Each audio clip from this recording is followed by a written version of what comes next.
14 years of marriage. Man, that's a long haul. Not flawless years, mind you, but the real kind, where you roll out of bed each morning next to the same person, hoping you're both still in it, even when life throws curveballs.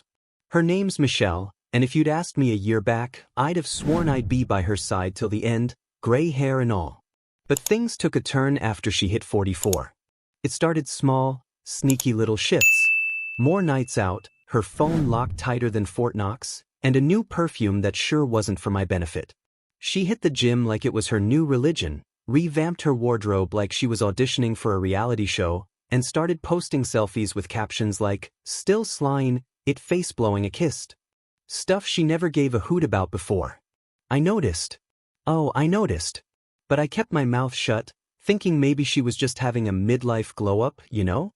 Rediscovering herself, chasing a spark. I was all for it, cheering her on, until it hit me like a ton of bricks. I wasn't part of her little renaissance.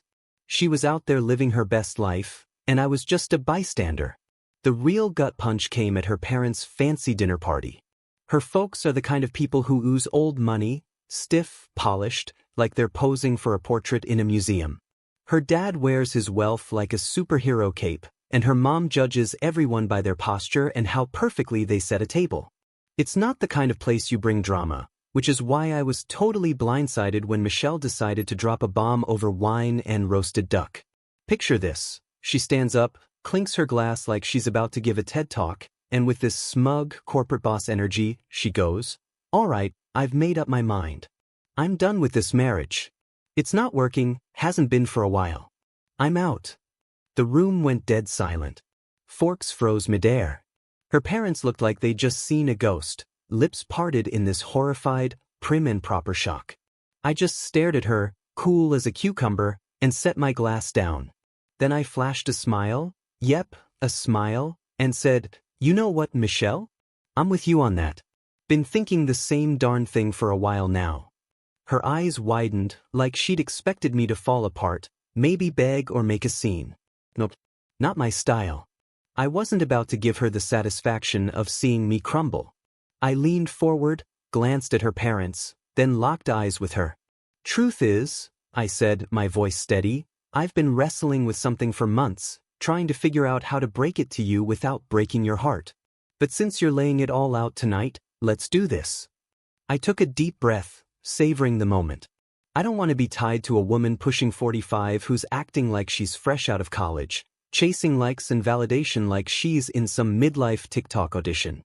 I mean, come on, Michelle, you're out here acting like you're 25, fishing for compliments like it's your job. Her jaw hit the floor. Her dad choked on his wine, coughing into his fancy cloth napkin. Her mom stiffened like I'd just spilled red wine on her pristine tablecloth. I wasn't done. I fell in love with a woman who didn't need to prove anything. I went on, my tone calm but sharp. A woman who was proud to build a life with me, side by side. But now, it's like you're ashamed of your age, like you think you've got a whole new shot at some Hollywood romance with a younger, richer, dumber guy. Well, good luck with that, sweetheart. You're gonna need it. She tried to cut in, her voice dripping with sarcasm. "Oh, please, spare me the lecture, Mr. Perfect." But I raised a hand, not letting her derail me. "Nah, you picked this moment to dump me in front of your folks, thinking I'd melt into a puddle of desperation. Newsflash, Michelle, I've been one step ahead of you this whole time." I reached into my jacket pocket, pulled out a small envelope, and slid it across the table like it was no big deal. She frowned, her voice dropping.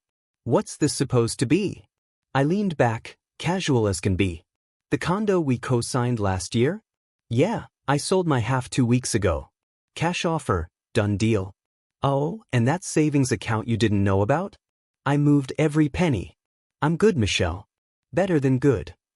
Her face turned beet red, like she'd just been served a reality check with a side of shade. Her mom whispered something under her breath, probably clutching her pearls in spirit. Her dad stared at me like he was seeing me for the first time, maybe even with a hint of respect. I stood up, adjusted my blazer, and gave one last look at the woman I thought I'd grow old with. "You wanted your freedom? Congrats, you've got it. But let me tell you something, you're not gonna find what you're chasing out there.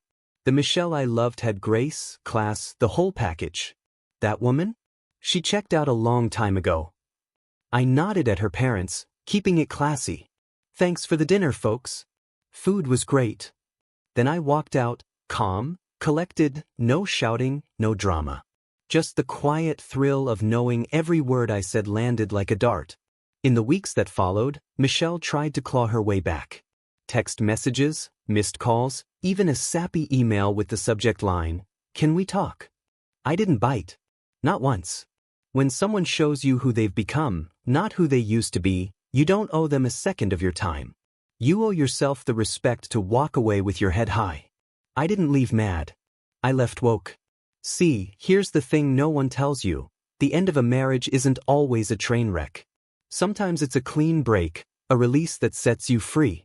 Michelle thought she was yanking the rug out from under me in front of her high-end mighty family. What she didn't realize was I'd already stepped off that rug and built myself a solid foundation. I didn't need to beg her to stay. I didn't need to cling to a version of her that didn't exist anymore. The real power?